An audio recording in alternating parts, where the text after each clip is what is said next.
अस्सलाम वालेकुम जी। मेरे साथ आज मेरे अजीज़ दोस्त अजमल जामी साहब मौजूद हैं, आप सब जानते ही हैं, और एक बाखबर सहाफ़ी हैं। ख़ास तौर पे आजकल जो मामला चल रहे हैं उस पर बड़ी गहरी नज़र जामी साहब ने रखी हुई है। अभी ताज़ा इस्लामाबाद की यात्रा से वापस आए हैं, कल परसों ही, जी। और बहुत सारी बातें जो आज मैं चाहूँगा हम उधर बैठ के, या मैं तो नहीं उस तरह से कर पाता होता, आपके पास इन्फॉर्मेशन भी ज़्यादा है तो आपने ज़रा आज हमें खबरें देनी है। सबसे पहले तो ये जामी साहब, ये जो सिस्टम रीसेट, सिस्टम कोलैप्स, नए सूबे, 6 माह का वक्त, फाइलें, ये सब मामला, the system, the real system means business, this is Yes, my understanding, that's number one. that means number two, ये what kicked it off at this point in time, ये वक्त। एक तो दोस्त जो होते हैं ना एक दूसरे की बड़ी तारीफ करते हैं, तो दोस्तों की मुझे तारीफ अच्छी नहीं लगती। आज जैसे खाकसर साफ़ी हैं, बाय साहब, let me take back to you. अचानक कहा गया कि जी सिस्टम नाकाम हो चुका है, डिलीवर नहीं कर रहा, एक रीसेट की ज़रूरत है। तो हमने सुर्खी निकाली, all set for a reset. सब ने ये समझा। लेकिन आप पीछे चलें, क्या ये वाक़या आपको याद है जब इस नाचीज़ ने एक ज़िम्मेदार तरीन तर्जुमान के सामने ये सवाल पूछा था कि SIFC के जनरल साहब जो हैं उन्होंने एक स्टेटमेंट दी है जो कि डॉन और ट्रिब्यून में छपी कि जनाब ये SIFC की राह में FBR से लेके और दीगर निज़ाम जो हैं हाँ जी। वो आड़े आ रहे हैं और डिलीवर नहीं कर पा रहे। गवर्नेंस बुरी सबसे बड़ा प्रॉब्लम है, अहदाफ हासिल नहीं कर पा रहे। तो तब वो जो ज़िम्मेदार शख्सियत थे उन्होंने इस बात को घुमा दिया, गोल कर दिया, कदरे नागवारी का इजहार किया। और ये पुरानी बात नहीं है, जी हाँ, बिल्कुल। ये पुरानी बात नहीं है, हाँ, कोई 8-10 माह पहले की बात होगी, शायद उससे भी कम। शायद 6 माह पहले की बात है, मेमोरी शॉर्ट है मेरी। लेकिन तब एक सहाफ़ी खबर सूंघता फिरता है, तब अंदाज़ा कि देखें SIFC से मुराद क्या थी। SIFC इस सिस्टम का एक लाडला और दिल के करीब प्रोजेक्ट है। हर सिस्टम की एक नई प्रोडक्ट होती है। उम्मीदें पिंड हैं इस पे। अच्छा, अगर SIFC के सरबराह ने आज से 6-8 माह पहले, अब जो देखने वाले करेक्ट कर दें उनकी स्टेटमेंट कब आई थी, ये बात की थी ना, तो मुझे तब से खटक गई थी कि ये बात अब बरमला भी होगी। ठीक है। और फिर आ जाते हैं मोहसिन नकवी साहब, वो भी SIFC के सिस्टम का हिस्सा हैं। फिर आ जाते हैं तर्जुमान पाक फौज, वो भी SIFC के सिस्टम का हिस्सा हैं। तो ये बात आज की नहीं, ये बात साल डेढ़ से महसूस की जा रही थी। प्रॉब्लम ये थी कि बीच में कभी एक दफ़ा आप इंडिया जंग के अंदर चले गए, फिर ईरान अमेरिका चले गए, उससे पहले PTI से आप डील कर रहे थे। So on off and on आप कहीं ना कहीं फंसे हुए थे, वेल नहीं सी लग रही, रीसेट वाला बटन दबा दी, तो अब दबा दी। एक चीज़ मैं अपनी अंडरस्टैंडिंग उसमें ऐड करता हूँ। ये बिल्कुल सही आपने पॉइंट आउट किया कि वहाँ से ये मामला स्टार्ट हो रहा था। वो सोच बता रहा था कि यार हम इतना कुछ कर रहे हैं। अच्छा, वो कर रहे हैं, क्या कर रहे हैं, उस वो डिबेट अलग है, लेकिन ख्याल वहाँ पे ये है कि हमारे किए किराए पे जो है ना पानी फिर जाता है। जैसे मोहसिन नकवी साहब ने कहा कि जनाब एक बंदा है जो सब कुछ ला के प्लेट में रख रहा है, और फिर वो अगली स्टेटमेंट सबने सुनी है। लेकिन एक और चीज़ जामी साहब, ये जो 4 स्टार तैनाती हुई है, फील्ड मार्शल बने आसिम मुनीर साहब, जी जी। और मैं ये समझता हूं कि अब ये मामला कंसोलिडेशन की तरफ जा रहा है, if you are getting my point. जी जी, जो एक पूरा एक स्कीम थी, हाँ, जो एक पूरा सेट था। अब वो वक्त आन पहुंचा है कि जब किसी भी किस्म की रुकावट बआसानी ठक करके साइड पे कर दी जा सकती है। हाँ जी बिल्कुल। जो तो ये वो राइट टाइम है। जो जिस तरह की तरमीम हुई थी, और NSC वाले कमांडर के ऊपर भी इसी खाकसर का एक मशहूर सवाल था जिस पे मुझे काफ़ी प्यार किया गया, मुझसे चिड़कां पे लाड प्यार किया गया था। तो वो भी इसी से जुड़ा हुआ सवाल था, उसी का हिस्सा था। बिल्कुल था। तो अब वो तयनाती बिलाखिर हो गई है। तो लेट मी, आपने कहा प्लेट में, अब एक और ख़बर सुने। मैंने नहीं, नकवी साहब ने कहा। एक और ख़बर सुने। हाँ, मुशर्रफ साहब के दौर में इन्हें लगता था कि हमने जितना भी वॉर अगेंस्ट टेरर में डॉलर लाए, तो आम बंदे ने गाड़ी छड़े भी खरीदना शुरू कर दी, बड़ा अच्छा हुआ। तो तब ये रियलाइजेशन हुई कि असल में सिस्टम इस काबिल नहीं है कि उसके सम्राट को संभाल सके, ऑब्जॉर्व कर सके, आगे कन्वर्ट कर सके। It's a failure of system, असली लियाकत सी। अब भी ये सोच पाई जाती है कि अब हमने दिफाई मुआहदे करने हैं और कर लिए हैं, लेकिन सिस्टम है नहीं। तो अब भी ये एक्सरसाइज कहीं रायगा ना जाए। बिल्कुल ठीक है। तो इसलिए हम चले, मुशर्रफ साहब ने तो सामा बल्दियाती निज़ाम दे दिया था थोड़ा बहुत, लेकिन एंड पे मुशर्रफ साहब डील नहीं कर सके। तो जो काम पहले गलत हुए उनसे सीख के कुछ नया करना चाह रहे हैं। और वैसे भी बात, सब सच बात यह है कि हमारे यहाँ निज़ाम को, सिस्टम को हर 2.5-3 साल बरस बाद एक अंगड़ाई आती है। निज़ाम बदलो की तहरीक शुरू होती है 2014 से, जब हज़रत मौलाना ताहिरुल क़ादरी क़िबला व काबा मदज़ल्ला अलैह इस्लामाबाद पहुँचे और उन्होंने निज़ाम बदलो वहाँ से काम शुरू किया। ठीक है, फिर खान साहब का धरना आता है, APS का वाक़या हो गया। फिर खान साहब को पब्लिक जेन्युइन सपोर्ट मिलती है, खान साहब कम्स इनटू पावर, लेकिन उससे पहले नवाज शरीफ साहब की रुखसती होती है। जैसे ही खान साहब कम्स इनटू पावर तो खान साहब को आती डेढ़ साल के अंदर अंदर ये निज़ाम उनसे तंग आ गया था। ये तो हमारा पुराना मसला, हम हर एक से तंग आ जाते हैं। हाँ। अब यहाँ मसला क्या हुआ है? यहाँ मसला ये हुआ कि ये लाजिम व मलजूम जोड़ियाँ थी। असल बंदा डयाला में है, यहाँ लाजिम व मलजूम थे, तो इनको निकाल के आप कैसे लाएंगे फिर? मैं थोड़ा सा थ्योरेटिकल आता हूँ, सोच मुझे यूं महसूस होता है, ये पाई जाती है, आप जब when you become army chief and then you become field marshal, बहुत पावरफुल मोस्ट, लेकिन उसके साथ एक और चीज है, the country is naked in front of you in the sense कि कहां पर इसकी शॉर्टकमिंग्स हैं, कौन कितना करप्ट है, कौन क्या करता रहा है, हर चीज। और खास तौर पे अगर आप डीजीआई भी रहे हो, डीजीएमआई भी रहे हो, तो फिर एक जहन के अंदर, मैं आई एम जस्ट परसीविंग, ठीक है, जहन के अंदर एक चीज होती है कि मुझे पता है कि फ्लॉज कहां पे हैं सिस्टम में। या बिल्कुल ठीक ख्याल होता है, नहीं और नजर भी आ रहा होता है। अब उससे आगे आ जाते हैं। आगे ये एक जुमला मेरा ले ले प्लीज। ऐसा कि फौरी तौर पर कोई पीटीआई के साथ मामला फहमी हो जाए, ये तो दूर की बात है, लेकिन पीटीआई के लिए हालात बड़े मौजू बन गए। मुझे नहीं लगता। किस तरह मौजू बने? कैसे? नए सूबे या एडमिनिस्ट्रेटिव यूनिट की हामी कौन सी जमात रही है? पीटीआई रही है, इमरान खान साहब रहे। इस्लाहात की हामी कौन सी जमात रही है? बल्दियाती निज़ाम की हामी कौन सी जमात रही है? एनएफसी के ऊपर किसकी हिमायत रही है हमेशा से? तो ये जितनी डिमांड्स पीटीआई जिस चीज की हामी रही है, वही गलती निज़ाम कर रहे हैं। नहीं, वो demands, it is time for PTI's leadership. वो डिमांड्स अगर ये मुसल्लत करदा पूरी कर देते हैं, जो कि मुझे लगता है कि कर देंगे, इनके पास ऑप्शन कोई नहीं है उसके अलावा। अच्छा, आगे आ जाए। इनके मसाइल और हैं, ये लेन देन करेंगे। इनके मसाइल पे आते हैं। इनके मसाइल पे भी मैंने आपसे एक मियाँ साहब की हुर्रियत पसंदी के हवाले से वो न्यूज़ भी लेनी है, वो आगे चल के, लेकिन ले लो, बंदे बोर हो जाएंगे। अच्छा नहीं, उससे पहले गुजारिश ये है कि ये मंसूर अली खान साहब जो कह रहे हैं ना कि उनकी एक अहम तरीन शख्सियत से बातचीत हुई और फिर 6 माह का इनको वक्त दिया गया है, और फिर उन्होंने कहा कि मेरी अंडरस्टैंडिंग ये है कि कुछ फाइल्स होंगी। अच्छा, फाइल्स, वो तो उनकी अंडरस्टैंडिंग से मैं बिल्कुल इत्तेफाक इस वजह से करता हूँ, हम पिछले 3 साल से बात कर रहे हैं, यहाँ पर बोलने पर भी जुबान जलती है ना, वगरना तो फाइलों का बहुत सारी को तो हमें भी पता है। ये बात अपनी जगह पर रहेगी। ये 6 माह का जो वक्त है ना जामी साहब, फिर इससे आगे उधर को निकलते हैं, ये 6 माह का वक्त मेरी राय में, अगर ये बात उतनी मुस्तनद ही है जितनी मंसूर अली खान साहब कह रहे हैं, और मेरा ख्याल है कि वो ठीक कह रहे हैं, गलत तो नहीं, वो झूठ तो नहीं बोलेंगे एक इतना बड़ा रेफरेंस देके, उसकी रीज़न मुझे यूँ नज़र आती है कि 6 माह में पॉलिटिकल नहीं, मैं इदारा जाती लेवल पे बात करता हूँ, 6 माह में जो अगली अहम तकर्रियाँ हैं ना, जो कोर कमांडर्स अब मजीद आने हैं, 4 स्टार 3 स्टार तकर्रियाँ होनी है, वो भी तब सब एक टीम अपनी पूरी सेट हो गई होगी। दिस इज वेरी इंपॉर्टेंट थी, जिसके ऊपर प्रॉपर सेट हो गई होगी। उसका आगाज हो चुका है ना। अभी देखें, सबसे पहले रिसेंटली ब्रिगेडियर रैंक्स के कोई अराउंड 30 लोग प्रमोट हुए। फिर जो 3 स्टार लेफ्टिनेंट जनरल रैंक के लोग होते हैं वो हालिया चंद माह से प्रमोट नहीं हुए थे, तो अब प्रमोट होंगे। बिल्कुल। और जैसे 13 वैकेंसीज तो जी जैसे कमांडर एनएससी लगे हैं, तो उसके बाद कई लोग रुखसत हो जाएंगे। टेक्निकली उसकी डिटेल सबको पता है। तो अहम तरीन तयनातियाँ नई टीम की जो कि अपने हाथों से होंगी, वो उस वक्त तक काम मुकम्मल हो जाएगा 6 माह के अंदर। 6 माह के अंदर हुकूमत रुखसत नहीं करनी, 6 माह के अंदर हुकूमत कहा गया कि ये काम करना है, जी बिल्कुल काम करना है। अब उसमें 28वीं तरमीम का ना एक रफ मुसवदा भी गर्दिश करता रहा है, 27वें को फौरन बाद वो रुक गया था क्योंकि नहरा रौला पे आ गया सी। बिल्कुल ऐसे ही है। ठीक है, जहां तक आपने दूसरा मुद्दा है हुर्रियत का, वो की सी मियाँ साहब की ना, हम बात ही कर रहे थे कि ये इनके पास ऑप्शन क्या है। भाई सिंपल सी बात है कि ये जैसे कहते हैं ना फॉस्टियन बार्गेन, फॉस्टियन, वो जो डॉक्टर फॉस्टस के साथ वो, you know, if you have sold your soul to devil. आज अपने प्रोफेसर साहब, आपने तो बड़े एहसन इकबाल साहब एक जगह पे खड़े होके फिर वही बात कर रहे थे जो कल राना सनाउल्लाह साहब कर रहे थे कि अगर हम फॉर्म 47 के हैं तो तुम्हारा सदर कहाँ का है। भाई सादा सी बात है। अच्छा, मुझे तो इसमें बड़ी चस आ रही है। नहीं, चस तो पता क्यों आ रही है चस?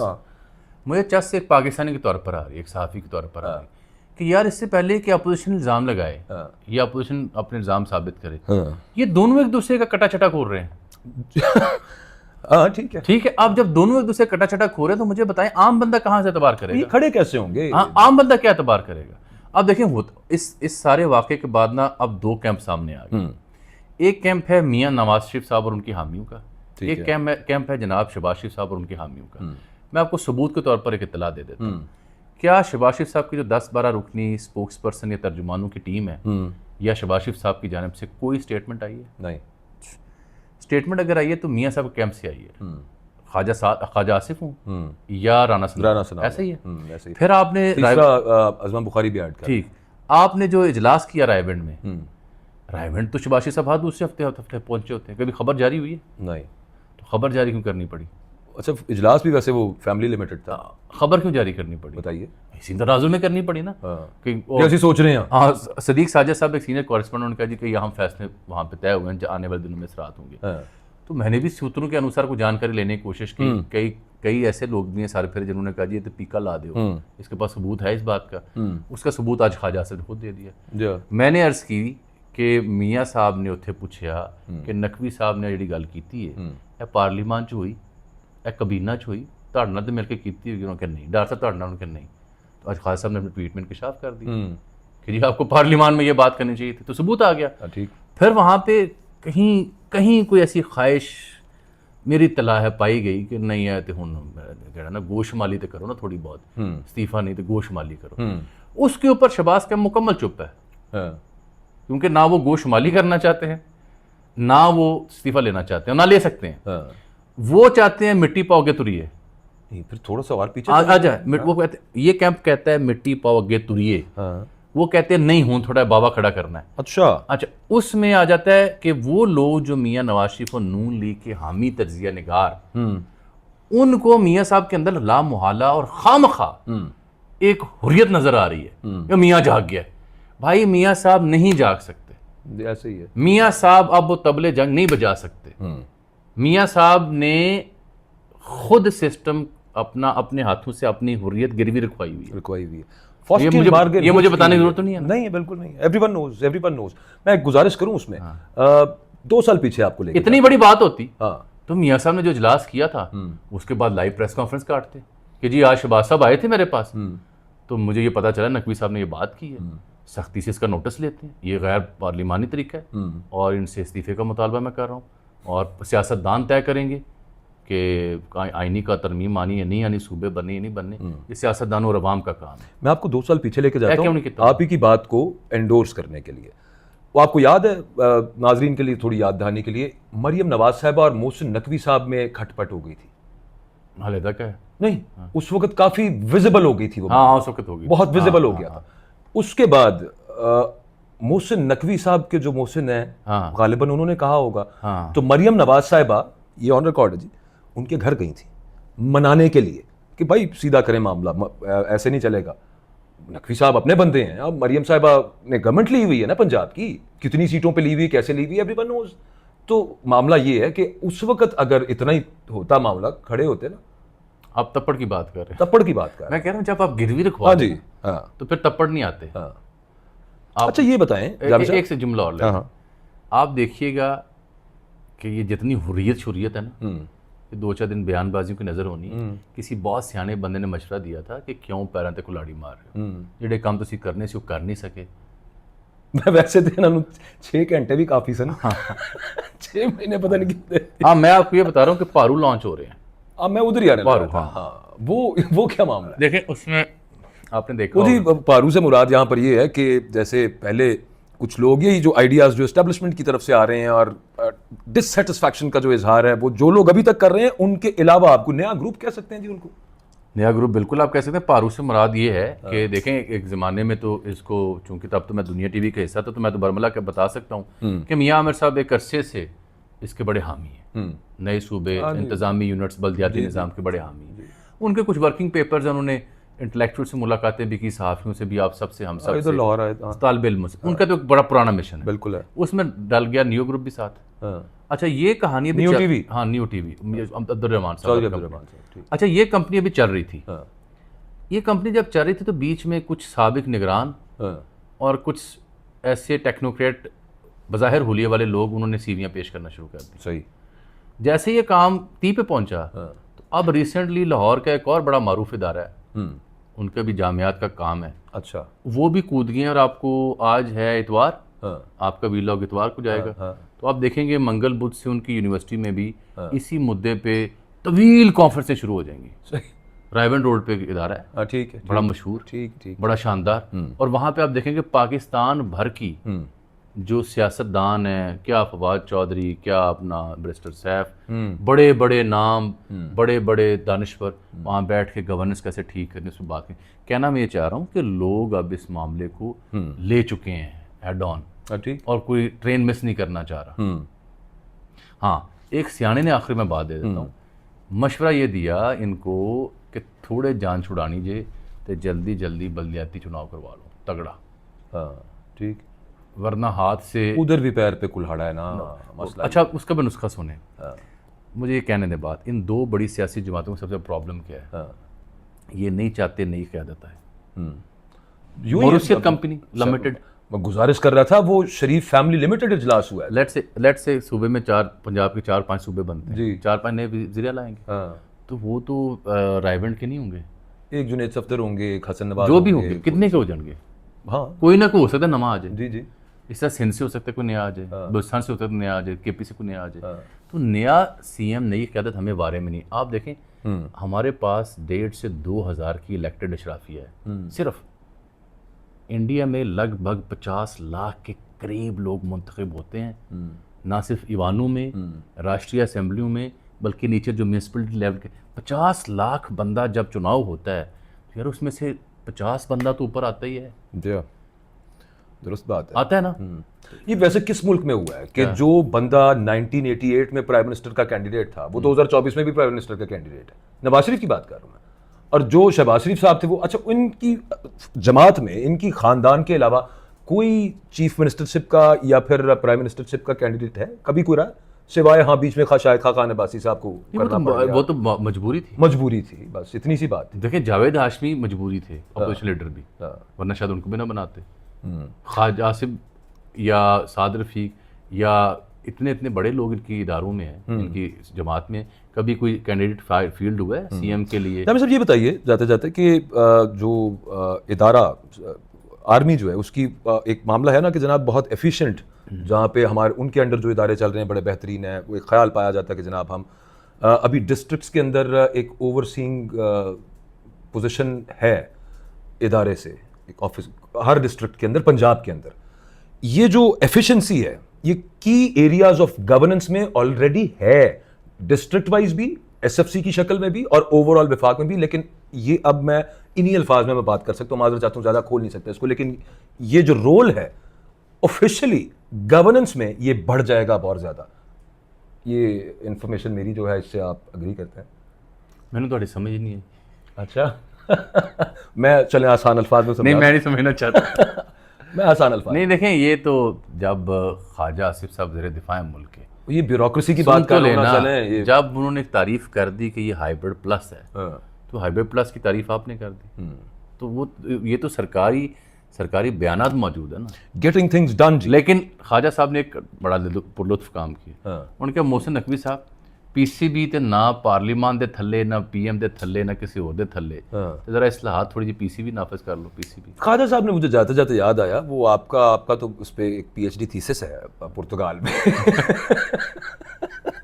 ख्वाजा साहब आज फिर पुर्तगाल लेके बैठे हुए। वजह जब भी सीन यहाँ तक पहुंचेगा ना, उनके और इनका जब सींग फंसेंगे, खास साहब पुर्तगाल छेड़ देंगे। खास साहब जानते हैं कि पुर्तगाल कहानी से फैज़याब कौन है और पुर्तगाल कहानी के मुतासरीन कौन है, और खास साहब जानते हैं कि फैज़याबों के मुआविन कौन है और मुतासरीन के दिलजो कौन है। सही है ना, तो अपनी तरफ से अपनी से एक कोशिश है, खास साहब छेड़ देने लगी, अपनी तरफ से चुंडी वड़ देने, अपनी तरफ से कोशिश, चुंडी। ठीक है, अपनी तरफ से कोशिश। ये देखो मेरे को लै भी है बैग च ना, दिखाने वास्ते, मुझे पता है, चमत्कार है, बड़ी गल गड्ढा में बैग होना कुछ नहीं। अच्छा ये सूबे वाला मामला, यहाँ पे बड़ी सीरियसनेस पाई जाती है, लास्ट क्वेश्चन, और ये हो जाना है, ये तो यहाँ पे तो ये फयाकून सूबे ना भी बने कोई। आप जामिर साहब ये सूबों वाले मामले से गुजारिश है, हम कल रात को बात कर रहे थे और वो बात ये थी, मुझे ऐसे लगता है कि फ़र्ज़ कर लीजिए ये सूबे से डरा के एक सूरत ये भी हो सकती है कि भाई सूबे बनाएं, नहीं तो फिर एक और काम करें, ये नहरों वाला मामला सीधा करें, और एनएफसी में जो हम आपको पहले कहते हैं जिस पे आपने अड़फस डाली हुई है, ये वाला सीधा। मैं आपसे टोटली इत्तेफाक करता हूँ कि हर दो सूरतों में वो जो कनपट्टी पर रखी गई है ना, उससे कुछ ना कुछ निकालना है। उधर से बेयर मिनिमम निकलेगा बल्दियाती निज़ाम, और दूसरा आपकी दो बातें जो है, क्योंकि असल मसला तो एनएफसी का है। ठीक है, दूसरा नहरों वाला भी था, हाँ। तो इसके बदले ये क्या देते? नहरों वाला भी सर वो एक ऐसी चीज है कि जिस उस एक्सेस के ऊपर ना पूरा प्लान खड़ा हुआ था। वो ज़मीनें लीज पे दी थी, वो वापस लेनी पड़ गई, देनी पड़ गई, वहाँ पर पानी मौजूद नहीं है। और फिर वो जो हम गए भी थे ना, वो कॉर्पोरेट ग्रीन फार्मिंग और वो सब जी जी, हमने देखा, खूबसूरत नज़ारा तो था। वो उस वजह से वो रह गया। और फिर कहीं पर इस बात का शिकवा किया गया पिछले साल जब मैं सैलाब एक आया बात था कर सकता हूँ, फिर इजाज़त लेते हैं आपसे। कि ये पानी देखें, पानी ये डबो देता है, ये उधर नहरें नहीं एक बनाता। बात कर सकता हूँ, इस वाले हाइब्रिड सिस्टम की एक शय तो देखने में मिली है, ये जो जो तय करते हैं उसकी तरफ जाते ज़रूर हैं, पीछा नहीं हटते। जी यूं ही है, ये हाइब्रिड सिस्टम की नहीं, सिस्टम की। इसकी हाँ हाँ, बिलखुसूस इसकी, सिस्टम की। इनकी हाँ From लचक, where it is being run, हाँ, लचक भी इतनी सी नहीं बात है, है, हाँ। लचक भी नहीं है, हाँ माफ़ी भी नहीं है, हाँ, और दूसरा जो तय करते हैं वो करना है, बिल्कुल बिल्कुल बिल्कुल। चाहे वो स्ट्रेटेजिक नौयत के मामलात हैं, पॉलिटिकल नौयत के मामलात हैं, जुडिशरी के मामलात हैं, या किसी और के मामले हैं। अभी तो आपको नई अदालत भी मिलने लगी है एक और। हाँ जी, कमर्शियल कोर्ट्स जो हैं, इजाज़त लो। मैं उसमें आज इजाज़त ही है, बस मैं उसमें जाते जाते ऐड ये कर दूं कि टाइम एंड अगेन ये चीज़ हमें नजर आई है जामी साहब सर। कि सर्कमस्टांसेस और इवेंट्स उस सोच के राह में रुकावट नहीं बनने दिए गए जिस तरह के मर्जी circumstances. You talk about Kashmir, you talk about Balochistan, you talk about Khyber Pakhtunkhwa, you talk about anything. आप 26 नवंबर की बात कर लें, जो ख्याल है ना कि ये चीज़ हमारे ख्याल में ये ठीक है, वो रेल रोड कर देनी है, बस ये है मुझे understanding. I can not agree more with you. चलें जी, thank you very much Sir, thank for your time and the news. अस्सलाम वालेकुम।